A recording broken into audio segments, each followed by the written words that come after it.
Follow the leader কাৰ্যসূচীলৈ আপোনাক জনাইছোঁ আন্তৰিক আদৰণি প্ৰিয় দৰ্শক ফলো দ্য লিডাৰ কাৰ্যসূচীত আমি আজি অনুসৰণ কৰিম UPPL দলৰ কোকৰাঝাৰ সমষ্টিৰ প্ৰাৰ্থী জয়ন্ত বসুমতাৰী আমি আজি সমগ্ৰ দিন ধৰি তেওঁক অনুসৰণ কৰিম আৰু তেওঁৰ পৰা জানিব বিচাৰিম সাম্প্ৰতিক নিৰ্বাচনৰ পৰিপ্ৰেক্ষিতত তেওঁৰ সন্মুখত কিবোৰ প্ৰত্যাহ্বান আছে কেনেকৈ তেওঁ নিৰ্বাচন জয়ী হোৱাৰ পৰিকল্পনা কৰিছে জয়ন্ত বসুমতাৰী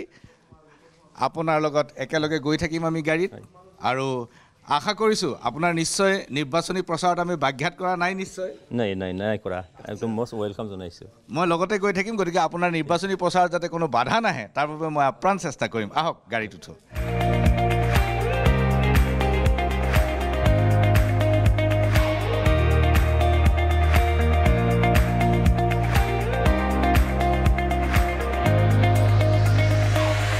জয়ন্ত বসুমতাৰী আপুনি এজন বিধায়ক বৰ্তমান আপোনাৰ সমষ্টিটোৰ নামটো কি আছিলে সিডলি আছিলে সিডলিৰ পৰা আপুনি বিধায়ক হৈছে আচ্ছা এতিয়া নতুনকৈ নামকৰণ কৰা হ'ল এতিয়া কি হ'ল নামটো সিডলি চিৰাং হ'ব সিডলি চিৰাং আচ্ছা 19 নম্বৰ হয় আপুনি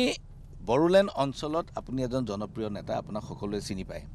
কিন্তু সমগ্ৰ অসমৰ মানুহে আপোনাক হয়তো আপোনাৰ পৰিচয়টো এতিয়াও খুব এটা ভালদৰে নাই পোৱা গতিকে আপুনি অকণমান ক'ব নেকি আপোনাৰ বেকগ্ৰাউণ্ডটো আপুনি কেনেকৈ ক'ত পঢ়িছিলে কেনেকৈ আপুনি এপছুৰ আন্দোলনৰ লগত জড়িত হ'ল ইত্যাদি হয় মই মোৰ প্ৰাইমাৰী স্কুলটো মই 225 নং পশ্চিম এংকৰবাৰী LP স্কুলত পঢ়িছোঁ এইটো গাঁৱৰে স্কুল হয় তাৰপিছত ওচৰতে এংকৰবাৰী ME স্কুলত মই পঢ়িলোঁ আচ্ছা কোন জেগা সেইখিনি আমাৰ চিৰাং জিলাৰ কাজলগাঁৱৰ মানে উত্তৰত হয় 5 কিলোমিটাৰ উত্তৰত আচ্ছা বেংটোৰ ৰাস্তা দি যাব লাগে আচ্ছা তো ME স্কুলত মই পঢ়িলোঁ আপুনি কি মিডিয়ামত পঢ়িছিলে মই বড়ো মিডিয়াম পঢ়িছিলোঁ কিন্তু ইণ্টাৰেষ্টিং বিষয় মই LP স্কুলখন অসমীয়া মিডিয়াম মানে পঢ়ি পাছ কৰিছোঁ আচ্ছা LP আপুনি অসমীয়া মিডিয়ামত পঢ়িছিল অসমীয়া মিডিয়াম পঢ়িছিলোঁ তাৰপিছত ME স্কুলৰ পৰা মই বড়ো মিডিয়ামটো ল'লোঁ অকণমান কষ্ট হৈছিলে তেতিয়া তথাপিতো মই সেইখিনি মেনেজ কৰি লৈছোঁ তাৰপিছত মই হাইস্কুল পঢ়িলোঁ হালিগাঁও হাইস্কুল বুলি তাত পঢ়ি কিনে 92ত মই মেট্ৰিক পাছ কৰিলোঁ তাৰপিছত বঙাইগাঁও মানে কলেজত পঢ়িলোঁ হায়াৰ ছেকেণ্ডাৰী তাতেই ডিগ্ৰীটো মই পঢ়িলোঁ তাৰপিছত 99ত মই ডিগ্ৰী আপোনাৰ অনাৰ্ছ আছিল নাই অনাৰ্ছ আছিল চিম্পল এটা আচ্ছা এতিয়া আপুনি এপছুৰ আন্দোলনৰ লগত কেনেকৈ জড়িত হ'ল যিটো তেতিয়া মাহলটো এটা আন্দোলনৰ এটা পৰিৱেশ আছিলে হয় ইণ্টাৰেষ্টিং বিষয়টো হ'ল কি 1983 চনত যেতিয়া আছু আন্দোলন হৈছিলে তেতিয়াও আমি এক বছৰ আমি লছ খাব লগা হৈছিলোঁ মানে শ্ৰেণীটো আমি পাৰ কৰিব পৰা নাছিল পৰীক্ষা হোৱা নাছিলে তেতিয়া আপুনি কোন ক্লাছত আছিলে তেতিয়া মই 83 মই ক্লাছ 3ত আছিলোঁ আৰু এটা বছৰ আমাৰ লছ হৈ গ'ল বড়োলেণ্ড আন্দোলন আপোনালোকে দুবাৰ লোকচান ভৰিলে হয় 89ত মোৰ আন্দোলন এক বছৰ লছ কৰা হ'ল তেনেকৈ আহি স্কুল লাইফত মই এপছুৰ আছিলোঁ তাৰপিছত মই শাখা কমিটি আছে আমাৰ এপছুৰ 4তৰূপীয়া কমিটি হয় এইটো হ'ল চেণ্ট্ৰেল কমিটি ডিষ্ট্ৰিক্ট কমিটি আৰু আঞ্চলিক কমিটি আৰু শাখা কমিটি প্ৰথমতে মই শাখা কমিটিত সদস্য হিচাপে অন্তৰ্ভুক্ত হৈছিলোঁ তাৰপিছত আহি এছিষ্টেণ্ট ছেক্ৰেটাৰী থাকিলোঁ ইয়াৰ পৰা ক্ৰমান্বয়ে আহি আঞ্চলিকত আহিলোঁ আঞ্চলিকত এনেকৈ এছিষ্টেণ্ট ছেক্ৰেটাৰী প্ৰেছিডেণ্ট হৈ হ'লোঁ চিৰাং জিলা এপছুৰ সাধাৰণ সম্পাদক হিচাপে 2 বছৰীয়া কাৰ্যকাল হয় এটা কাৰ্যকাল মই আছিলোঁ তাৰপিছত মই প্ৰেছিডেণ্ট হিচাপে 2টা কাৰ্যকাল পাৰ কৰালোঁ ইয়াৰ পিছতে আহি চেণ্ট্ৰেল এপছুত ডিষ্ট্ৰিক্টত থাকোঁতেই PRS বুলি কোৱা হয় পাব্লিক ৰিলেশ্যন ছেক্ৰেটাৰী মই এটা কাৰ্যকাল পূৰ্ণ কৰিলোঁ তাৰপিছত স্পীকাৰত আহিলোঁ স্পীকাৰটোতো খুব ডাঙৰ পোষ্ট স্পীকাৰৰ 2টা টাৰ্ম মানে 4 বছৰ তাৰপিছত এই 4 বছৰ যোৱাৰ পিছত মই ভাইচ প্ৰেছিডেণ্ট আহিলোঁ আচ্ছা প্ৰিয় দৰ্শক এইখিনিতে আপোনালোকৰ মাজত এটা হয়তো সন্দেহৰ উকমুকনি হৈছে যে অল বড়ো ষ্টুডেণ্টছ ইউনিয়ন অৰ্থাৎ এপছু ইয়াত আকৌ স্পীকাৰজন ক'ৰ পৰা ওলাল ইয়াত কিয় স্পীকাৰ থাকে এই গোটেই সংগঠনটোৰ গাঁথনিটো এনেকুৱা যে সংগঠনৰ কেন্দ্ৰীয় কমিটিৰ সদস্যসকলক যিসকল কেন্দ্ৰীয় কমিটিৰ বিষয়ববীয়া তেওঁলোক চৰকাৰ আৰু কেন্দ্ৰীয় কমিটিৰ সদস্যসকল বিপক্ষ আৰু মাজত এজন স্পীকাৰ থাকে সেইটোৱে নহয় জানো গাঁথনিটো মই যিমান দূৰ জানো সেইটোৱে গাঁথনিটো স্পীকাৰৰ মানে দায়িত্বটো হ'ল কি আমাৰ অধিৱেশন হ'লে এই অধিৱেশনটো চলোৱাৰ দায়িত্বটো হ'ল স্পীকাৰৰ হয় গতিকে সদস্যসকলে তেওঁলোকক কেন্দ্ৰীয় কমিটিৰ বিষয়ববীয়াসকলক প্ৰশ্ন কৰে আৰু স্পিকাৰ তেওঁ প্ৰিজাইড কৰে, তেওঁ এখন সভাপতিত্ব কৰে, জাষ্ট লাইক আমাৰ সদনৰ নিচিনা। আচ্ছা, আপুনি কৈ যাওকচোন, আপুনি স্পিকাৰ হ'ল, তাৰপিছত স্পিকাৰ হোৱাৰ পিছত মই ভাইচ প্ৰেচিডেণ্ট হ'লোঁ 2টা টাৰ্মছ। তাৰপিছত মানে 2020 চনত মই অব্যাহতি ল'লোঁ। আচ্ছা, অব্যাহতি লৈ মানে ৰাজনীতিত মানে সোমাব লগা হ'ল। আচ্ছা এনেকৈ আচ্ছা। তাৰমানে প্ৰমোদ বড়ো যেতিয়া সভাপতি আছিলে তেতিয়া আপুনি উপসভাপতি আছিল? উপসভাপতি আছিল। আচ্ছা, আৰু একে সময়তে আপোনালোকে ৰাজনীতিলৈ ওলাই আহিলে, সক্ৰিয় ৰাজনীতিলৈ ওলাই আহিলে। আচ্ছা, প্ৰমোদ বড়োক মই সুধিছিলোঁ যে জয়ন্ত বসুমতাৰী এজন বিধায়ক, আৰু বিধায়ক হৈ থকা অৱস্থাতে তেখেতক সংসদলৈ পঠাবলৈ আপোনালোকে প্ৰস্তুতি চলাইছে। আপোনালোকে আন মানুহ নাপালে নেকি, আন কোনো প্ৰাৰ্থী নাপালে নেকি? তেতিয়া প্ৰমোদ বড়োৱে ক'লে যে আমাৰ প্ৰাৰ্থীৰ অভাৱ নাছিল, কিন্তু আমাৰ 3-4জন প্ৰাৰ্থী আছিলে, ভালেই, সকলো কম্পিটেণ্ট, সকলো যোগ্য মানুহ, কিন্তু সকলো চালি জাৰি চাই আমি জয়ন্ত বসুমতাৰীক দিয়াটো ঠিক কৰিলোঁ। এতিয়া এই যে চালি জাৰি চাই বুলি ক'লে আপোনাৰ কি বিশেষত্ব আছে যাৰ কাৰণে এই 4জনৰ পৰা আপোনাক নিৰ্বাচিত কৰা হ'ল? ইয়াত বিশেষকৈ মই আমাৰ প্ৰমোদ বড়ো ডাঙৰীয়া, আমাৰ পাৰ্টীৰ সভাপতি তথা বিটিআৰ প্ৰধানক মই ধন্যবাদ জনাইছোঁ আন্তৰিকভাৱে। আৰু মষ্ট প্ৰবেবলি মই ধন্যবাদ জনাব লাগিব আমাৰ অসমৰ chief minister doctor Himanta Biswa Sarma ডাঙৰীয়াক, কাৰণ তেখেতে NDA হিচাপে যিটো আমাৰ কোকৰাঝাৰ লোকসভা চিটটো যদিও বা UPPলে এৰি দিছে, তথাপিতো আমি NDA হিচাপে আমি সেই নিৰ্বাচনটো আমি খেলিব লাগিব। তো তাৰ কাৰণে NDA আমাৰ যিখিনি পাৰ্টীৰ যিখিনি মেম্বাৰ আছে, তো তেখেতসকলৰ ফালৰ পৰা হয়তো গোটেই বিষয়বস্তু চালি জাৰি চালে, যাৰ কাৰণে হয়তো মোৰ মানে পক্ষত বা মোৰ ফালে দৃষ্টি নিক্ষেপ কৰিলে, আৰু হয়তো ভাবিছে কি জানিবা যে অলৰেডি বিধানসভাৰ এটা এক্সপিৰিয়েঞ্চ আছে, তাৰ কাৰণে হয়তো এনেকৈ হ'ব পাৰে। আৰু নতুবা ইলেকশ্যন জিতাৰ কাৰণে বহুখিনি কথা হয়তো চৰ্চা কৰিব লগা হয়, চিন্তা কৰিব লগা হয়, আৰু তেনেকৈ হয়তো মোক মানে তেনেকৈ বাছনি কৰিলে। কিন্তু জয়ন্ত বসুমতাৰী, আপোনাৰ যিখিনি কথা মই শুনিলোঁ তাৰ পৰা এটা কিন্তু বাৰ্তা যাব পাৰে আমাৰ দৰ্শকলৈ যে UPPLে আপোনাক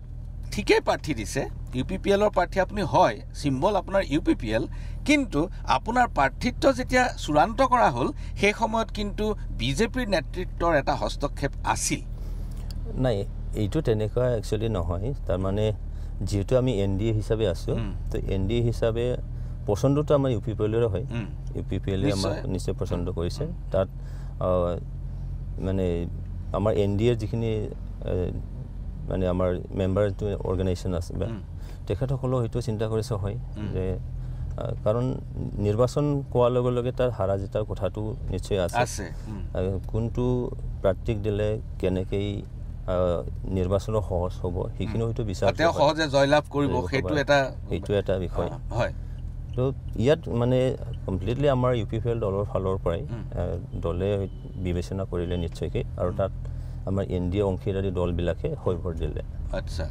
জয়ন্ত বসুমতাৰী, আপুনি এইমাত্ৰ ক'লে যে জয়লাভৰ প্ৰসংগটো এটা কথা, মানে উইনেবিলিটি বুলি যিটো কয়। এতিয়া আপোনাৰ উইনেবিলিটি সকলোৱে বহুত বেছি দেখিলে যে জয়ন্ত বসুমতাৰীক দিলে আমাৰ চিন্তা নাই, তেওঁ জিকি যাব। আপুনি মোক 3টা কাৰণ কওকচোন, যি 3টা কাৰণত আচলতে আপুনি জিকি যোৱাটো নিশ্চিত বুলি ভাবে? হয়, ইয়াত বিশেষকৈ আমাৰ বৰ্তমানৰ অসমৰ মুখ্যমন্ত্ৰী ডক্টৰ হিমন্ত বিশ্ব শৰ্মা আৰু ভাৰতৰ প্ৰধানমন্ত্ৰী নৰেন্দ্ৰ মোদী ডাঙৰীয়া তথা হোম মিনিষ্টাৰ অমিত শ্বাহ ডাঙৰীয়া, তেখেতসকলৰ নিশ্চয় এটা আমাৰ এই অঞ্চল, বিশেষকৈ বিটিআৰ অঞ্চল, আমি সকলোৱে জানো যে 2020 চনৰ আগলৈকে এই অঞ্চল এটা অশান্ত এটা অঞ্চল আছিলে। এই অঞ্চলটোত শান্তি আনাৰ কাৰণে আমাৰ শান্তি চুক্তি হৈ গ'ল, আৰু এই শান্তি চুক্তি আনাত নৰেন্দ্ৰ মোদী ডাঙৰীয়াকে আদি কৰি আমাৰ অমিত শ্বাহ তথা আমাৰ বৰ্তমানৰ মুখ্যমন্ত্ৰী, তেতিয়া এডুকেশ্যন মিনিষ্টাৰ, তেনেকৈ হেল্থ মিনিষ্টাৰ আছিলে, ফাইনেন্স মিনিষ্টাৰ, তেতিয়া তেখেতে অগ্ৰণী এটা ভূমিকা ল'লে যে এই অঞ্চলটো মানে শান্তি এটা পৰিৱেশ আনিব লাগে। তো এই শান্তি যে আহিলে, এতিয়া আপোনালোকক মই জনাব পাই সুখী হ'ম যে 2020 চনৰ এই শান্তি চুক্তিটো হোৱাৰ আগত আপোনালোকে চবেই জানে যে আমাৰ অঞ্চলত মানে দোকান পোহাৰবোৰ সন্ধিয়া 6টা বা 7টা বাজিলে বন্ধ হৈ গৈছিলে। এতিয়া ইমান এটা শান্তি আহি গ'ল যে আপুনি ৰাতি 1টালৈকে আপুনি দোকান পোহাৰ খোলা দেখিব। এই এটা কাৰণ আনটো হ'ল যে 2 নম্বৰটো আমাৰ ইয়াত বিভেদকামী এটা ৰাজনীতি নিশ্চয় চলিছিলে বড়োবোৰ এটা ৰাজনীতিও চলিছিলে এইখিনিও আমাৰ প্ৰমোদ বড়ো ডাঙৰীয়া ইয়াৰ চিফ হোৱাৰ পিছত মুখ্যমন্ত্ৰী ডাঙৰীয়াৰ আপ্ৰাণ এটা প্ৰচেষ্টাত আজি সেই ৰাজনীতিও নোহোৱা হৈ গ'ল আজি জাতি জনগোষ্ঠীৰ মাজত বিশ্বাস আস্থা এটা ভাৱ নিশ্চয় জন্মিছে তাৰ কাৰণে নিশ্চয় এইটো ভোটটো দিব আৰু 3 নম্বৰ ইয়াত যোৱা 17টা বছৰত আমাৰ এই অঞ্চলত বসবাস কৰা বিশেষকৈ মাটি বাৰীৰ কথা লৈয়ে বহু এটা ডাঙৰ এটা সমস্যা হৈছিল বিভিন্ন জাতি জনগোষ্ঠীয়ে মাটি বাৰীটো পোৱা নাই তেওঁলোকে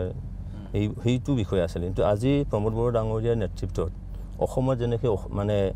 বসুন্ধৰা আঁচনি আমাৰ বিটিয়া অঞ্চলত বৈষ্ণৱতী আঁচনি এটা প্ৰৱৰ্তন কৰা হ'ল আৰু বৈষ্ণৱতী আঁচনিৰ যোগেদি এতিয়া চাওক যোৱা জুন মাহৰ পৰা আৰম্ভ কৰা হৈছিলে বৰ্তমানলৈকে 1,06,000কৈ বেছি মানুহক মাটি পাট্টা বা মাটিৰ সমস্যাটো সলভ কৰি দিয়া হ'ল তো এই কাৰণবিলাকতেই আজি নিশ্চয়কৈ ভোটদান কৰিব প্ৰিয় দৰ্শক এইখিনিতে আপোনাৰ মনলৈ হয়তো প্ৰশ্ন আহিব পাৰে যে ভূমি বন্দোবস্তিৰ ক্ষেত্ৰত 1,06,000 মানুহক মাটি দিয়াটো কিমান ডাঙৰ কৃতিত্ব হ'ব পাৰে এই কৃতিত্বটোৰ এটা নেপথ্য কাহিনী আছে ঘটনাটো হ'ল যে যেতিয়া বড়ো চুক্তি হ'ল আৰু BTAD গঠন কৰা হ'ল তাৰ পিছত 6 নম্বৰ যিটো অনুসূচী এই অনুসূচীটো কিছু পৰিমাণে পৰিৱৰ্তন কৰি প্ৰথমবাৰৰ বাবে 6 নম্বৰ অনুসূচীৰ অধীনত অজনজাতি লোককো ভূমিৰ অধিকাৰ দিয়া হ'ল জানতো মই শুদ্ধ কৈছোঁ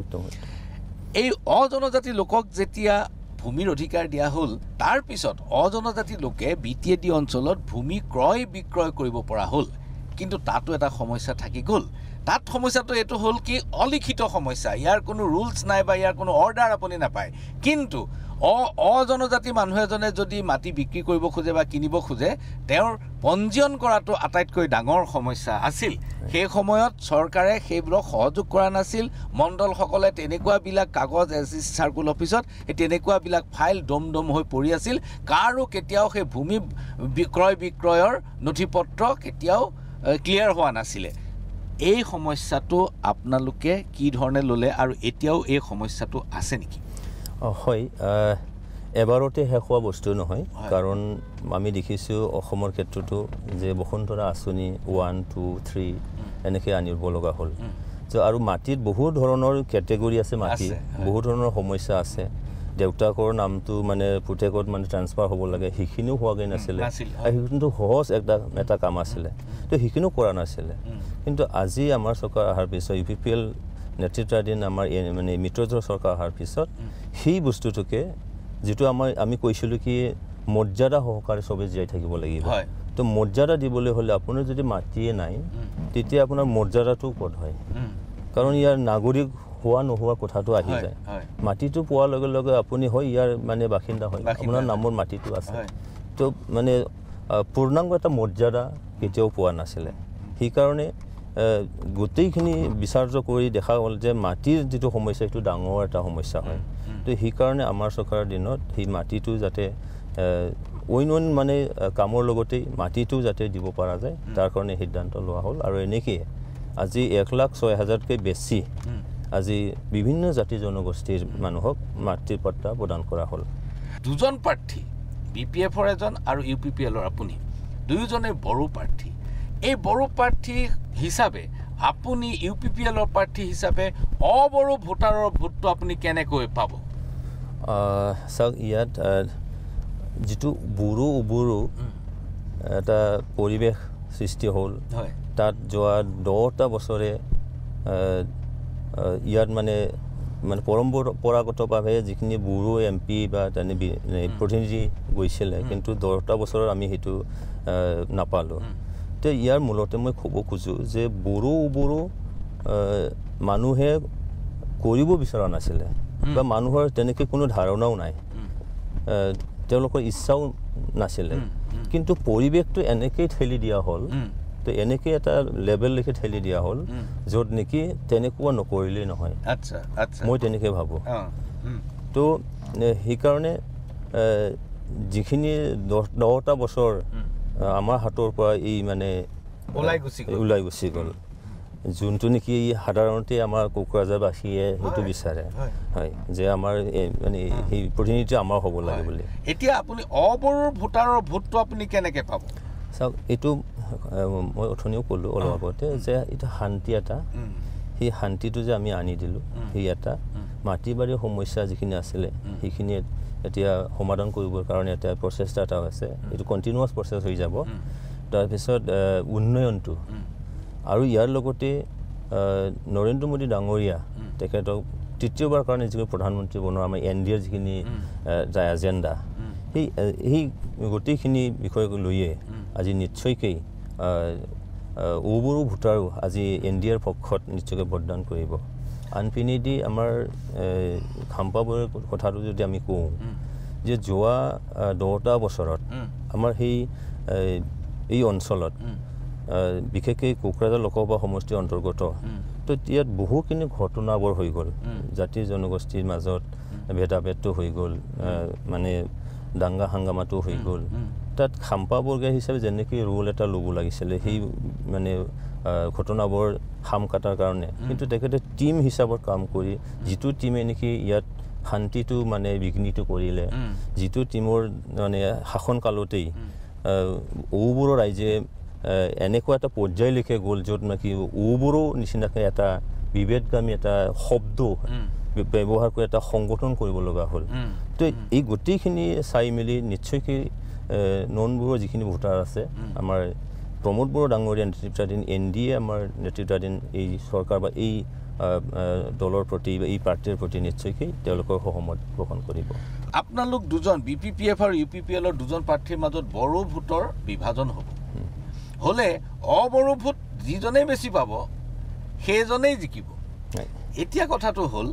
যে এপছু আন্দোলনৰ পৰা ওলাই আহি ইমানখিনি দাঙ্গা হাংগামা হ'ল আৰু হাগ্ৰামা মহিলাৰ নেতৃত্বাধীন BLTও যথেষ্ট দাঙ্গা হাংগামাৰ মাজেদি ওলাইছে দুইটা দাঙ্গা হাংগামাৰ মাজত থকা দলৰ ভিতৰত অবড়োৱে আপোনাক কিয় গুৰুত্ব দিব চাওক যেতিয়া নিখিল বড়ো ছাত্ৰ সন্থাত আমি আছিলোঁ আপোনালোকে জানেই যে বডোফা আপোনাৰ ব্ৰহ্মই আন্দোলন ইমান এটা সৰ্বব্যাপী এটা আন্দোলন কৰিছিলে ইমান জোৰদাৰ এটা আন্দোলন কৰিছিলে মাছ মুভমেণ্ট কৰিছিলে তথাপিতো নন বড়ো অবড়ো নহয় শব্দটো মই প্ৰয়োগ কৰিলোঁ নন বড়ো ৰাইজে এপছুৰ লগত কিন্তু ফালৰি কাটি যোৱা নাছিলে আচ্ছা এইটোতো চবেই জানে এপছুৱে যিমান দিন আন্দোলন কৰিছিলে ইয়াত বসবাস কৰা বিভিন্ন জাতি জনগোষ্ঠীয়ে তেওঁলোকৰ সাংগঠনিক হিচাপেই হওক জাতিগতভাৱেই হওক তেওঁলোকে ছাপোৰ্ট কৰিছিলে আৰু তেওঁলোকে আন্দোলনত নামিছিলে আৰু এনেকৈয়ে 1993 চনত যিখিনি BAC চুক্তি হৈছিলে তাতো ইয়াৰ বসবাস কৰা মানে অবড়োসকলো আছিলে BTC চুক্তি হওঁতেও যদিও বা BLTৰ লগত হৈছিলে কিন্তু তথাপিও নিখিল বড়ো ছাত্ৰ সন্থাৰ ইয়াত মানে মুখ্য এটা ভূমিকা আছিলে আৰু নিখিল বড়ো ছাত্ৰ সন্থাৰ লগত একেলগে থাকি তেতিয়াৰ সংগঠন মই কৈছোঁ যে আনছু আমাৰ গোৰ্খাসকলৰ এটা তাৰপিছত আছিলে আমাৰ মাইনৰিটিৰ ফালৰ পৰা RMC ৰিলিজিয়াছ মাইনৰিটি কাউন্সিল তাৰপিছত ৰাজবংশীসকলৰ ফালৰ পৰা আছিলে আমাৰ ক্ষত্ৰিয় লোক ছাত্ৰ সন্মিলনী তেনেকৈ আদি কৰি আমাৰ আদিবাসীৰ ফালৰ পৰা আশা এটা আছিলে তাৰপিছত আমাৰ নাথযোগীৰ ফালৰ পৰা আছিলে বেংগলী ইউথ ষ্টুডেণ্টছ ফেডাৰেশ্যন তাত আছিলে গোটেইখিনি তাত তেতিয়া BAC চুক্তি হোৱাৰ আগতেই আমাৰ প্ৰধানমন্ত্ৰী ডাঙৰীয়া তেখেতসকলে এটা লিখিতভাৱে এটা প্ৰতিশ্ৰুতি দিছিলে যে ইয়াত বড়োসকলৰ কাৰণে কিবা এটা চুক্তি হ'লে এই নন বড়ো ৰাইজে কোনো এটা বিঘ্নিতি নহয় তেখেতসকলৰ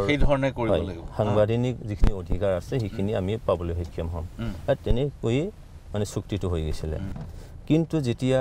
চুক্তি হোৱাৰ পিছত শাসনৰ বাগজৰীটো আমাৰ হাগ্ৰামা মহিলা ডাঙৰীয়াৰ হাতলৈ গ'ল তেতিয়া দেখা গ'ল যে নিখিল বড়ো মানে ছাত্ৰ সন্থাৰ লগত যিখিনি জাতি জনগোষ্ঠী একেলগে আন্দোলন কৰিছিলে কাম কৰিছিলে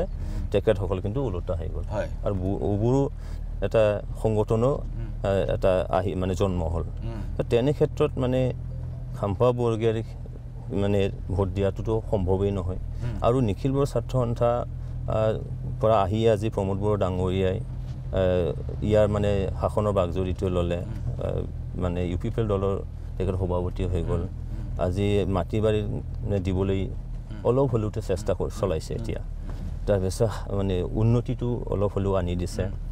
আৰু তেতিয়া হাগ্ৰামা মহীলা ডাঙৰীয়াৰ নেতৃত্বত যিখিনি চৰকাৰ সেই চৰকাৰৰ দিনত কিন্তু কাউন্সিল চৰকাৰে নিজাববীয়াকৈ কোনো এটা আঁচনি প্ৰণয়ন কৰিব পৰা নাছিল আজি প্ৰমোদ বড়ো ডাঙৰীয়াৰ নেতৃত্বাধীন চৰকাৰৰ সময়ত 32টাকৈ তেনেকৈ ফ্লাগশ্বিপ প্ৰগ্ৰাম আছে য'ত ছাত্ৰ ছাত্ৰীৰ কাৰণে য'ত আমাৰ বেমাৰীসকলৰ কাৰণে য'ত এই অঞ্চলৰ মানে যেনেকৈ অসম দৰ্শনৰ নিচিনাকৈ এটা আঁচনি ইয়াত লোৱা হৈছে আমাৰ সেল্ফ হেল্প গ্ৰুপবিলাকক আৰ্থিকভাৱে স্বাৱলম্বী হোৱাকৈ আৰ্থিক অনুদান দিয়া এইখিনিও কৰা হৈছে তেনেদৰে 32টা তেনেকৈ ফ্লাগশ্বিপ আঁচনি আছে যাৰ কাৰণে আজি দেখা গৈছে যে ইয়াত BPF-ৰ কোনো নাথাকে UPPL হিচাপে আজি বিভিন্ন জাতি জনগোষ্ঠী আৰু মেক্সিমাম বড়ো ৰাইজ আজি 70 বা 75% বড়ো ৰাইজ আজি UPPL দলত নিশ্চয় আছে আৰু তেনেকৈ তেওঁলোকে ভোটদান কৰিব বহুত ধন্যবাদ প্ৰিয় দৰ্শক আমি লাহে লাহে ওচৰ চাপিছোঁ BTR সদৰলৈ তেওঁলোকৰ ৰাজধানী আৰু চৰকাৰী যি গেষ্ট হাউচ আছে অতিথিশালা আছে আমি তাতেই বহি ল'ম অলপ সময় তাতে আপোনাৰ পুনৰ সাক্ষাৎকাৰ ল'ম ধন্যবাদ থেংক ইউ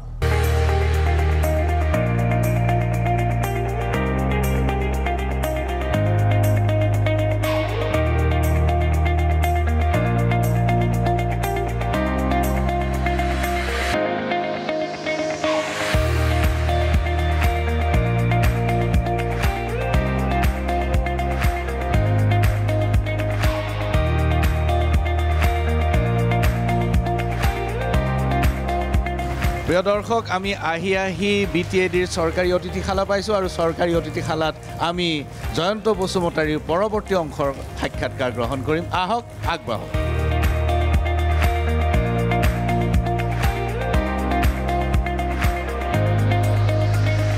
ফল'দা লিডাৰ কাৰ্যসূচীলৈ ঘূৰি আহিছোঁ পুনৰ আৰু আমাৰ লগত আজি আছে কোকৰাঝাৰ সমষ্টিৰ UPPL-ৰ সংসদীয় প্ৰাৰ্থী জয়ন্ত বসুমতাৰী ডাঙৰীয়া আমি পাতি আছিলোঁ যে আপোনাক কিয় ভোট দিব আৰু অবড়ো ভোটাৰৰ পৰা আপুনি কি ধৰণৰ সঁহাৰি আশা কৰে হয় এতিয়া মই আপোনাৰ পৰা এটা কথা জানিব বিচাৰিম আপুনি আৰু এটা কথা উল্লেখ কৰিছে যে আমি মোক যেতিয়া প্ৰাৰ্থিত্ব দিয়া হ'ল তাৰপিছত NDAৰ এজন প্ৰাৰ্থী হিচাপে BJP দলেও আপোনাৰ প্ৰাৰ্থিত্বটো মানি ল'লে দেখা গৈছে যে হাগ্ৰামা মহিলাৰীয়ে 2টা সমষ্টিত প্ৰাৰ্থী দিছে আৰু UPPL দলে এটা সমষ্টিত দিছে হাগ্ৰামা মহিলাৰীৰ দল যাক মই কওঁ যে সাম্প্ৰতিক সময়ত বন্ধনমুক্ত দল যি কোনো এলায়েন্সত নাই আপোনালোক BJPৰ লগত এলায়েন্সত থকাৰ কাৰণে এটা সমষ্টিত সন্তুষ্ট হ'ব লগা হ'ল 2টা সমষ্টিত আপোনালোকে প্ৰাৰ্থিত্ব দিব নোৱাৰিলে দলৰ এজন শীৰ্ষ নেতা হিচাপে আপুনি এই কথাটো কি ধৰণে লয় যেহেতু আমাৰ এই অঞ্চল এটা অশান্তময় এটা পৰিৱেশ নিশ্চয় আছিলে আৰু আমি যেটো এলায়েন্সত আছো সেই এলায়েন্সত থাকি এলায়েন্সৰ এটা ধৰ্ম নিশ্চয়কৈ আছে আৰু ইয়াত হাগ্ৰামা মহিলাৰী ডাঙৰীয়াই চৰকাৰ যেতিয়া চলিছিলে তেতিয়া তেখেতে এই অঞ্চলৰ শান্তি পৰিৱেশ এই অঞ্চলৰ জাতি জনগোষ্ঠীৰ মাজত যিখিনি মিলা প্ৰীতি বা সম্প্ৰীতি বজাই ৰাখিব লাগিছিল সেইখিনি তেখেতে বজাই ৰখা নাছিলে একক্ষেত্ৰীয়ভাৱে তেখেতে মানে কোকৰাঝাৰ মানে বড়ো তাত অইন জাতি জনগোষ্ঠীৰ তাত কোনো ৰাইটছ তেওঁলোকে দিয়া নাই বা দিব খোজা নাছিল কিন্তু আমি বিচাৰিছোঁ যে এই অঞ্চলটো এতিয়া হাগ্ৰামা মহিলাৰী ডাঙৰীয়া নেতৃত্ব লোৱাৰ পিছত বড়ো এটা সিচুৱেশ্যন অহাৰ পিছত এটা সেনচিটিভ এটা অঞ্চল হয় সেইকাৰণে আমি সম মৰ্যাদাৰ কথা কৈছোঁ সম বিকাশৰ কথা আমি কৈছোঁ তো সেইকাৰণে অকল ইয়াত উন্নয়নটো আনিলেই নহ'ব মাটি বাৰীৰ কথাটো অকল আমি দিছোঁ বুলি ক'লেও নহ'ব ৰাজনৈতিকভাৱে যিখিনি অধিকাৰ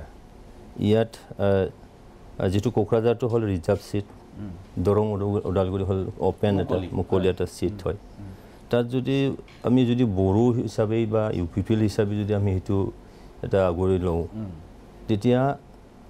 জাতি জনগোষ্ঠীৰ মাজত সি এটা ভাবি আহিব যে হাগ্ৰামা মহিলাৰে যেনেকৈ কৰিছিলে ঠিক একে লাইনতে UPPLও কৰিলে যাৰ কাৰণে আমাৰ সেই জাতি জনগোষ্ঠীৰ মাজত এটা আস্থা এটা বিশ্বাস যাতে জন্মক আৰু ইয়াৰ এটা পাৰ্মানেণ্ট এটা ফিজ আহক তাৰ কাৰণে আমি তেনেকেই কাৰণ যদিও বা বিজেপিৰে হওক তাত কিন্তু বড়ো হিচাপে নহয় অইন জনগোষ্ঠী আহিছে ইয়াত কেণ্ডিডেট হিচাপে আৰু এনেকেই আমি লৈ যাব বিচাৰিছোঁ মুখ্যমন্ত্ৰী ডাঙৰীয়াৰ এটা সাক্ষাৎকাৰত মোক কৈছিল তেতিয়া তেখেত মুখ্যমন্ত্ৰী নাছিল কৈছিলে যে যেতিয়া BPF-এ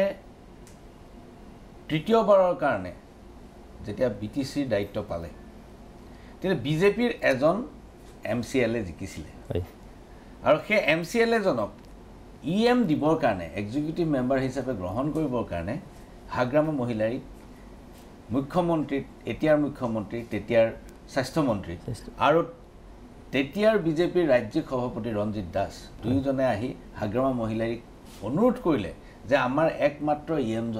একমাত্ৰ MCLA জনক তোমালোকে EM কৰি লোৱা তেতিয়া হাগ্ৰামা মহিলাৰে কাৰ্যতঃ তেওঁলোকক অপমান কৰিলে আৰু ক'লে যে মই জীয়াই থকালৈকে বিজেপিক ইয়াক সোমাবলৈ নিদিওঁ এই যে যিটো সেন্টিমেন্ট তেওঁৰ আছে যে মই থকালৈকে বিজেপিক ইয়াত সোমাবলৈ নিদিওঁ তাৰ ঠিক উল্টাটো আপোনালোকে কৰিলে আপোনালোক আহিয়েই প্ৰথম বিজেপিক বড়োলেণ্ডৰ ভিতৰলৈ সোমাই আনিলে এই বিষয়ে এটা চৰ্চা জনসাধাৰণৰ মাজত আছে আপুনি কি কয় চাওক গণতান্ত্ৰিক এখন দেশ আৰু সেই গণতান্ত্ৰিক দেশৰে এটা অংশ আমাৰ BTR হয় তো তাত হাগ্ৰামাৰ যেনেকৈ স্বেচ্ছাচাৰিতা হয়তো তেখেতে কৰিছিলে নৈৰাজ্য এটা কৰিছিলে কিন্তু আমি UPPL হিচাপে আমাৰ দলৰ নামেই লিবাৰেল হয় তো লিবাৰেলি আমি চবকেই ইয়াত নিশ্চয়কৈ ৰাজনৈতিকভাৱেই হওক সামাজিক ক্ষেত্ৰতেই হওক অংশীদাৰিত্ব নিশ্চয়কৈ লাগে আৰু তেনেকৈ যদি নহয় ইয়াত মিলা প্ৰীতি নিশ্চয়কৈ নাহিবগৈ আৰু হাগ্ৰামা মহিলাৰ তেনেকুৱা এটা চেণ্টিমেণ্টৰ কাৰণেই যোৱা 10টা বছৰে এই অঞ্চলটো অশান্ত এটা মানে অঞ্চল হিচাপে পৰিগণিত হৈছিল তো সেইটোৱেই যে আমি UPPL হিচাপে যে এই অঞ্চলটোত যাতে আমাৰ আকৌ আগৰ এটা পৰিৱেশ য'ত বিভেদকামী এটা পৰিৱেশ যাতে ঘূৰি নাহক বসুমতাৰী ডাঙৰীয়া আপুনি প্ৰাইমাৰী স্কুল অসমীয়া মিডিয়ামত পঢ়িছিলে আৰু পিছৰখিনি আপুনি বড়ো মিডিয়ামত ডিগ্ৰীলৈকে আপুনি বড়ো মিডিয়ামত পঢ়িলে ডিগ্ৰীলৈকে নহয় না সেইটো মানে জাস্ট ডিগ্ৰী মানে এমাইলটোহে থাকে মেট্ৰিকলৈকে আপুনি মাধ্যমটো বড়ো আছে তাৰ পিছৰ পৰা আপুনি ইংৰাজী অসমীয়া দুইটা মাধ্যমতে নিশ্চয় পঢ়া শুনা কৰিছে এটা সংসদলৈ যেতিয়া এজন মানুহ পঠায় তেতিয়া মানুহে এইটো চাই যে তেওঁ কি ভাষাত ক'ব এতিয়া বদৰুদ্দিন আজমলে কৰিমগঞ্জ সমষ্টিত যেতিয়া প্ৰাৰ্থী চিলেক্ট কৰিছিল তেতিয়া তেওঁ কেইবাজনো বক্তাক ইংৰাজী ক'বলৈ লগাই দিছিল কোনে ভাল ইংৰাজী ক'ব পাৰিব সেইটো টেলিভিশ্যনত আপুনি নিশ্চয় দেখিছে এইটো এটা খুব হাস্যকৰ দৃশ্য এটা হৈছিলে তেনেকৈ কোনেও প্ৰাৰ্থী চিলেক্ট নকৰে নগাঁৱলৈ আহি পেলাই তেওঁ ক'লে যে আমাৰ এবাৰ মিয়াক ভোট দিবই আৰু সংসদত গৈ আমিনুল ইছলামে মিয়া ভাষাত ক'ব এতিয়া মই শুভেচ্ছা জনাইছোঁ আৰু আপুনি জিকিব আপুনি গৈ সংসদত কি ভাষাত ক'ব চাওক বড়ো ভাষাও এটা স্বীকৃতিপ্ৰাপ্ত এটা ভাষা হয় মেজৰ ইণ্ডিয়ান লেংগুৱেজ নহয় ভাষা হিচাপে স্বীকৃত 8 শিডিউলত অন্তৰ্ভুক্ত ইফালে BTR চুক্তিৰ দ্বাৰা অসমত মানে এছ'চিয়েট অফিচিয়েল লেংগুৱেজ হ'ল তো আমি আমাৰ অসমৰ সংসদ মানে বিধানসভাত আমি বড়ো ভাষাটো ক'ব পাৰোঁ সেইখিনি বিকল্প নিশ্চয় আছে কিন্তু তাত যিহেতু মেজৰিটি হিন্দী বা ইংৰাজীত চলিব আৰু যদিও বা আমাৰ ভাষাটো আমি তাত ক'ব পাৰিম তথাপিতো তাত নিশ্চয়কৈ ইণ্টাৰপ্ৰেটৰ নিশ্চয় দৰকাৰ হ'ব তেনেকৈ যদি দেশৰ মানুহে বুজি নাপাব ইণ্টাৰপ্ৰেটৰ মানে যদি নাই তেতিয়াহ'লে কৈতো লাভ নহ'ব সেইকাৰণে যোনটো দি মই যিটো ক'ব খুজিছোঁ যাক মানে শুনাব বিচাৰিছোঁ তেখেতসকলে যাতে সোনকালে বুজি পায় সেই বস্তুটো নিশ্চয়কৈ চাব লাগিব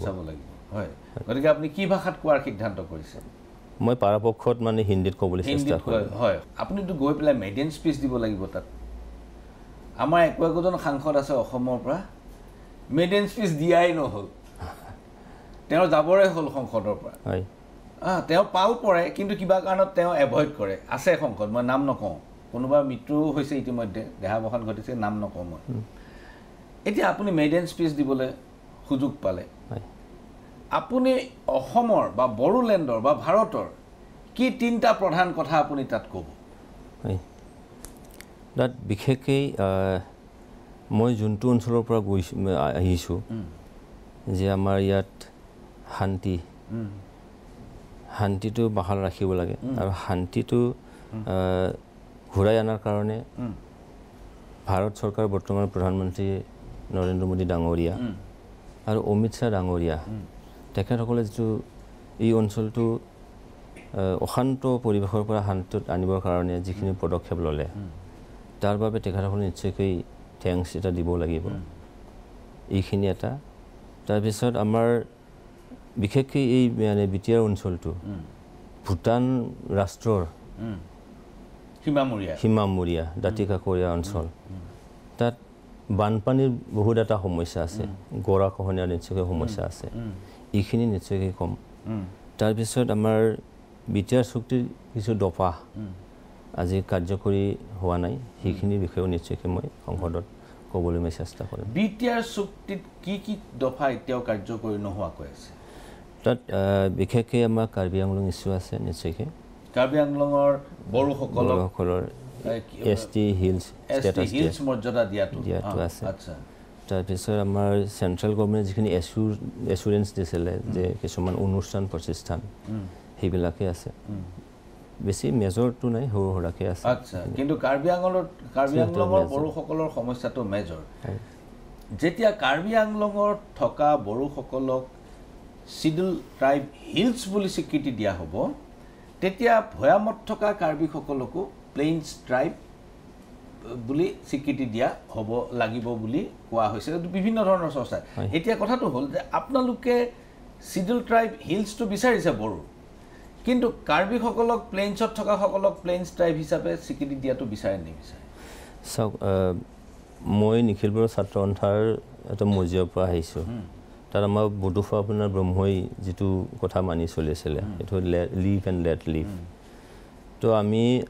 আমাৰ কাৰণে যিটো বিচাৰিছে যিটো তো প্ৰত্যেকজন জাতি জনগোষ্ঠীয়ে সাংবিধানিক অধিকাৰখন নিশ্চয় পাব লাগে তাত মই ভাবোঁ যে আমি যদি আমাৰ মাজত ঐক্য সম্প্ৰীতিটো যদি আনিব লাগে শান্তিটো যদি পাৰ্মানেণ্ট কৰিব লাগে আজি অসমত আন্দোলন এটা পৰিৱেশ পৰা আমি মুক্ত হোৱা যেন হৈছে তো তেনেকুৱা যদি আমি সঁচা সঁচিকৈ বিচাৰোঁ তেতিয়াহ'লে আমাৰ সেই সমমৰ্যাদা বস্তুটো আমি নিশ্চয় দিব লাগে মই ভাবোঁ স্পষ্ট নহ'ল মই সুধিছোঁ যে যিসকল ভৈয়ামত কাৰ্বি আছে তেওঁলোকক প্লেইনছ ট্ৰাইবৰ মৰ্যাদা সেইকাৰণে কৈছোঁ সমমৰ্যাদাটো আমি যদি সিফালে মৰ্যাদা বিচাৰিছোঁ তেখেতসকলে নিশ্চয় মৰ্যাদাটো বিচাৰিব এটা পেকেজ ডিল হ'ব পাৰে UPPLৰ বিৰুদ্ধে অভিযোগ আছে যে দলৰ সদস্য যদি নহয় তেতিয়াহ'লে চৰকাৰী সা সুবিধাবিলাক দিয়া নহয় এইটো মানে মিছা কথা কাৰণ আপুনি চাওক PMOY ঘৰটো আৱাস যোজনাটো ইয়াত মানে UPPL বুলি লিখা নাই ইয়াত BJP বুলি লিখা নহয় নাগৰিক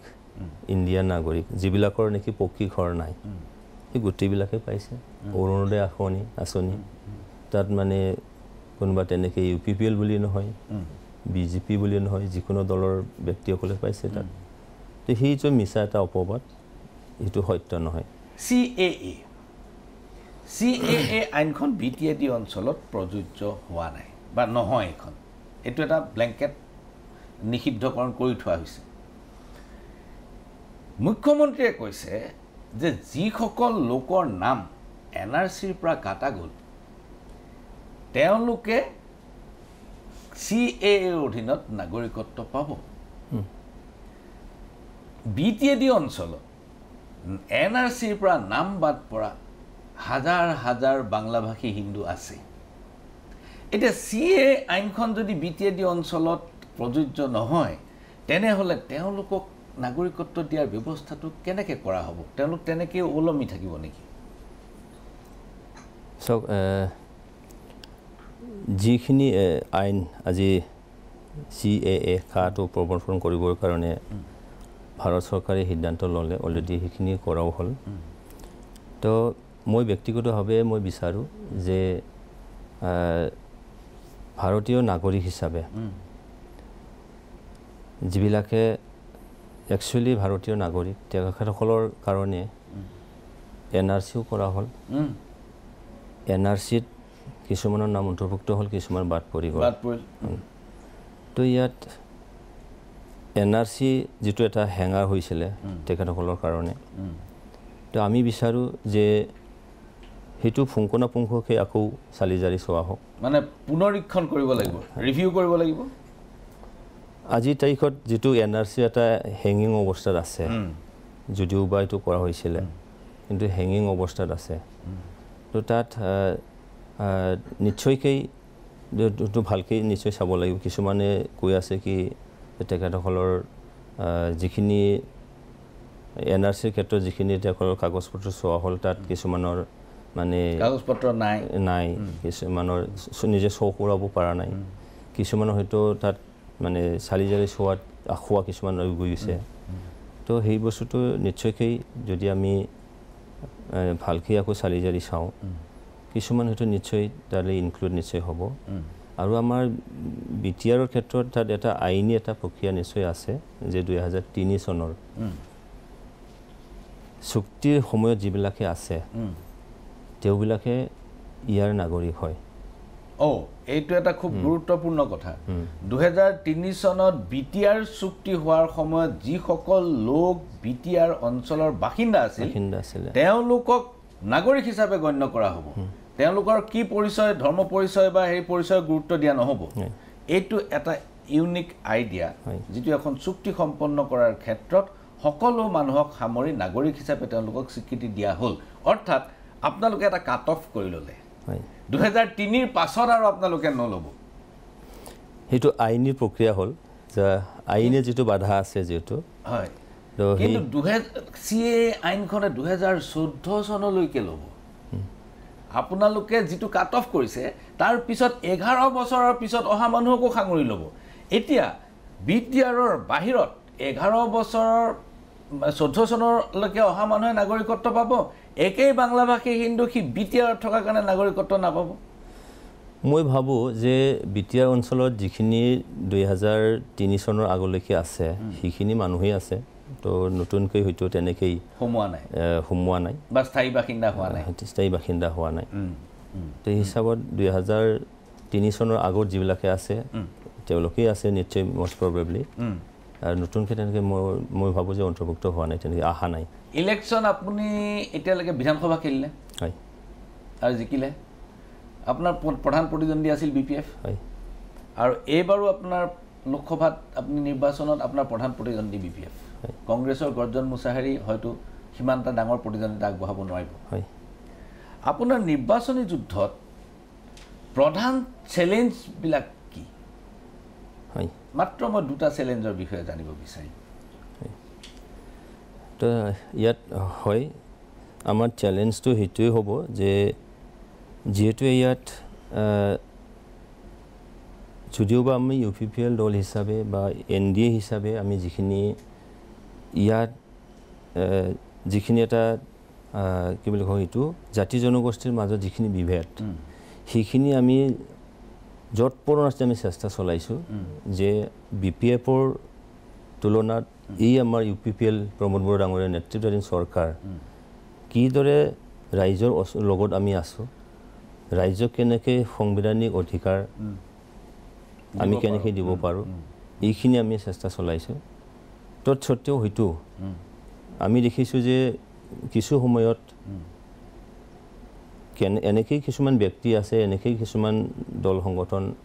আছে যিবিলাকে এই অঞ্চলটো অশান্ত কৰাৰ কাৰণে মাজে সময়ে চেষ্টা চলায় সেইটো এটা আপোনাৰ চেলেঞ্জ সেইটো এটা প্ৰত্যাহ্বান কেতিয়াবা আহিব বিচাৰে হয় আৰু দ্বিতীয়টো তাৰপিছত এটাটো আছে কি যে কিছুমানে যদিও বা আমি মাটি বাৰী কথাটো আমি এতিয়া দিবলৈ আৰম্ভ কৰিছোঁ হাগ্ৰামা মহিলাৰী ডাঙৰীয়া BPF চৰকাৰৰ দিনত সেই বস্তুটো তেওঁলোকে ফেলাই থৈছিলে কিন্তু আমাৰ চৰকাৰে আজি সেইটো ষ্টাৰ্ট কৰিছোঁ তথাপিতো আজিৰ তাৰিখতো এনেকৈ এটা চেঞ্চিটিভ কিছুমান ইছ্যুবোৰ আনি দিয়ে যোৱা কাউন্সিল নিৰ্বাচনত বিটিআৰ চুক্তিৰ আমাৰ 7.2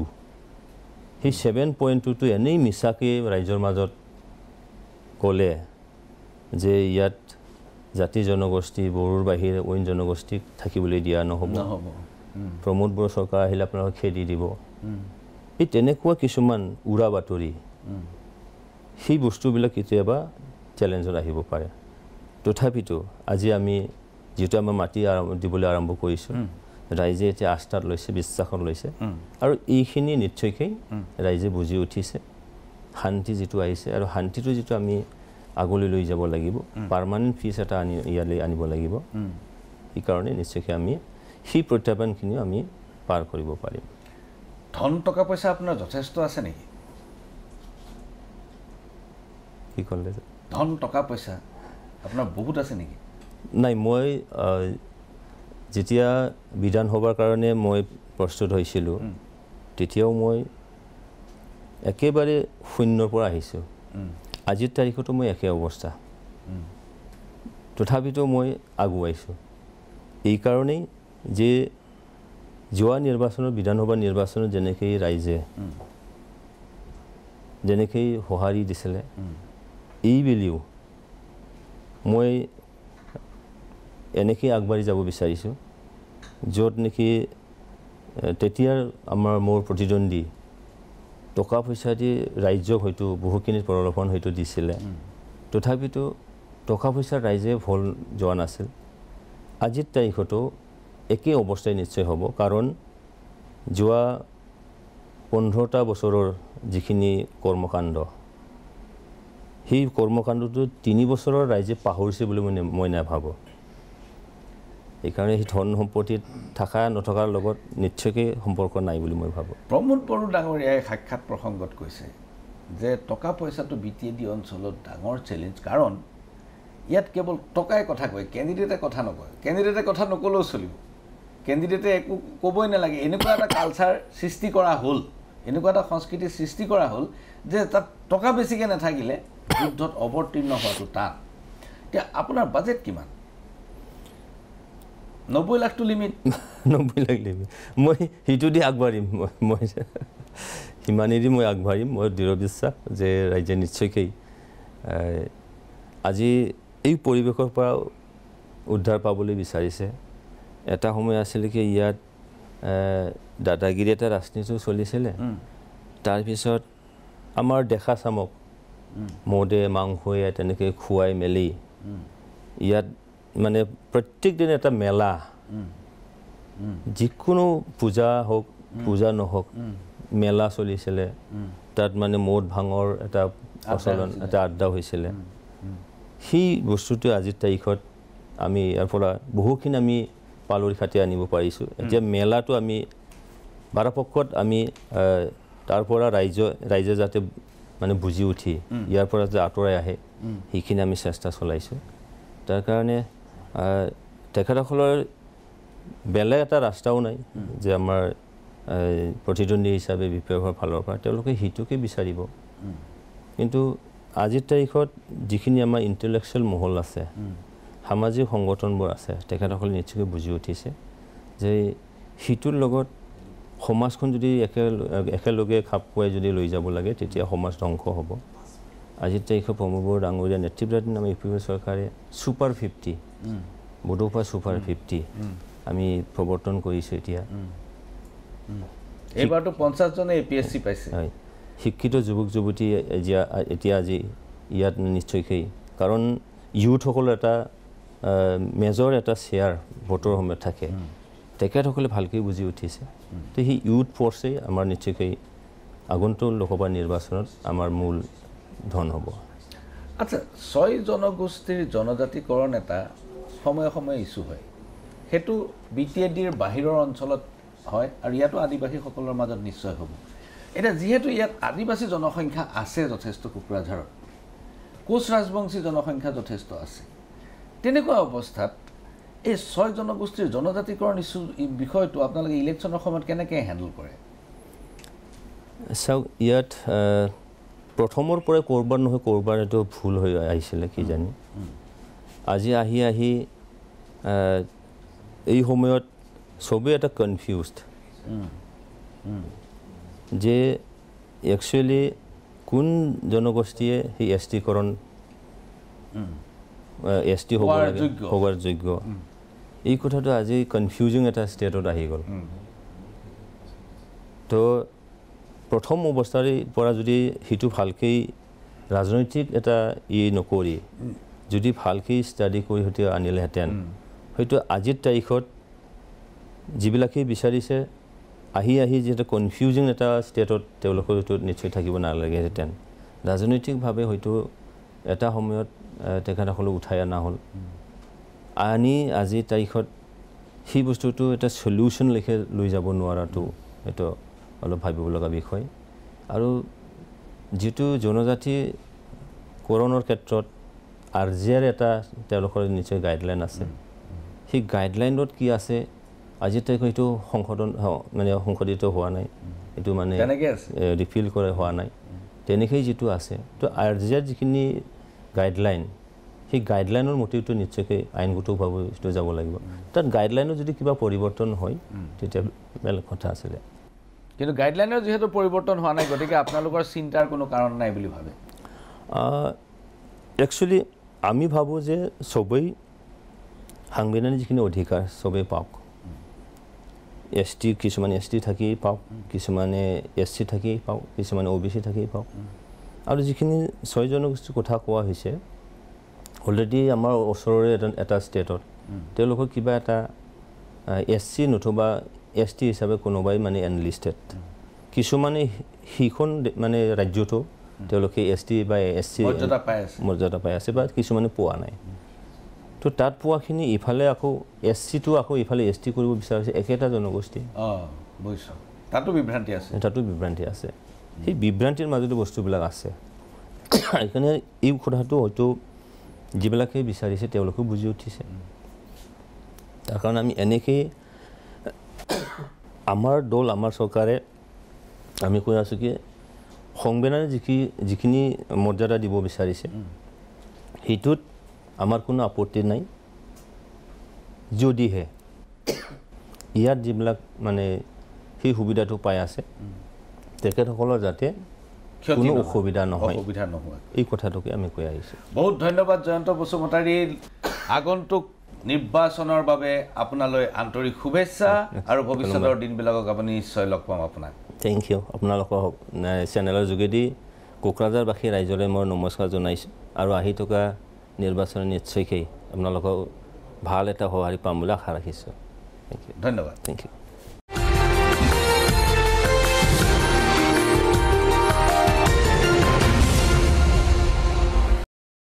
This program was brought to you by Topsom Cement. मजबूती का भरोसा हमेशा